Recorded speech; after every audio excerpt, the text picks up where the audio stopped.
Ika. Now we are going to talk about a book that inspires, challenges, and changes the way we see the world. Today, I want to share with you a literary masterpiece that every Filipino and honestly, every book lover should read. The Woman Who Had Two Navels by 𝙑𝙤𝙤𝙤𝙤.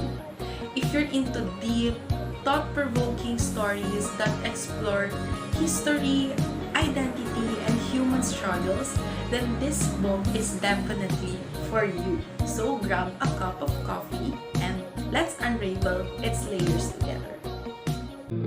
This novel is more than just a story. It's a reflection of our past and a question about our future. Since it follows Connie Escobar, a woman who claims to have two navels. Sounds bizarre, right? But this isn't just a physical condition. It's a metaphor for something much deeper.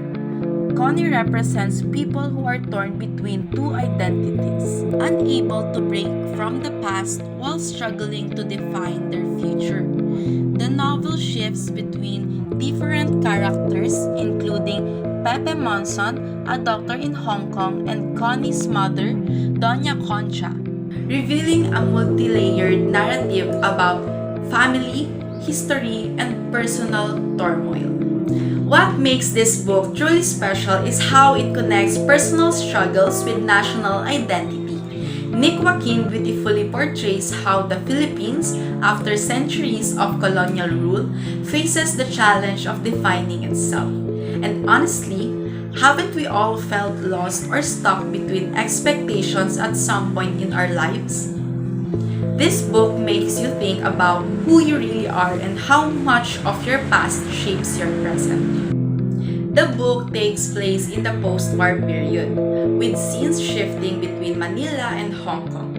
Through these settings, Joaquin explores the lingering effects of colonial rule and how it shapes personal and national identity. 𝙑𝙑𝙤𝙤𝙤 illustrates how past traumas, whether personal or national, shape our decisions and emotions. The book also explores colonial mentality, showing how characters, particularly older generations, still cling to foreign influences, unable to fully embrace their own Filipino identity. The novel is filled with intense emotions, confusion, rebellion, and yearning for freedom. As a reader, you can't help but feel a mix of frustration and sympathy for Connie as she tries to escape a destiny imposed upon her. The Woman Who Had Two Navels made me reflect on a lot of things about identity, history, and the choices we make. One of the biggest takeaways from this book is that we can never fully escape our past, but we have the power to decide how it shapes us. Connie's struggle symbolizes how unresolved issues, whether personal or historical, continue to haunt us until we face them. I also love how 𝙑𝙑𝙤𝙤𝙤𝙤 highlights the impact of the colonial mentality. Many of the older characters in the book still cling to foreign influences, while the young ones struggle to break free from them. This is something many Filipinos can relate to today. Are we truly independent, or are we still living in the shadow of the past? 𝙑𝙑𝙤𝙤𝙤's writing is poetic, layered, and sometimes dreamlike.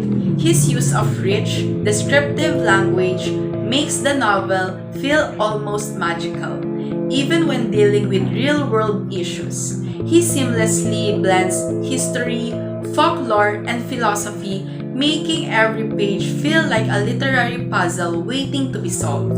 Every sentence feels rich with meaning, making it one of those books you'll want to read more than once. 𝙑𝙑𝙤𝙤𝙤 was one of the Philippines' greatest literary figures. His works often explored history, culture, and identity, especially in the context of the post-colonial Philippines. The Woman Who Had Two Navels was first published in 1961 and became one of his most famous works. Through this novel, 𝙑𝙑𝙤𝙤𝙤 sought to highlight how Filipinos grappled with their past while trying to forge a new future. The Woman Who Had Two Navels isn't just a novel. It's a powerful reflection on identity, history, and self-discovery. It's a book that will make you question how much of your past defines who you are today. If you enjoy thought-provoking literary fiction with deep historical roots, this is definitely a must-read. However, be prepared. It's not a light read. The shifting perspectives and complex themes may feel overwhelming at times. But if you take the time to absorb it, the book will definitely leave a lasting impact. And that's it for today's review. What do you think about The Woman Who Had Two Navels? Have you read it or do you plan to? Let me know your thoughts in the comments. And if you enjoyed this book review, don't forget to like for more book discussions. Until next time and happy reading!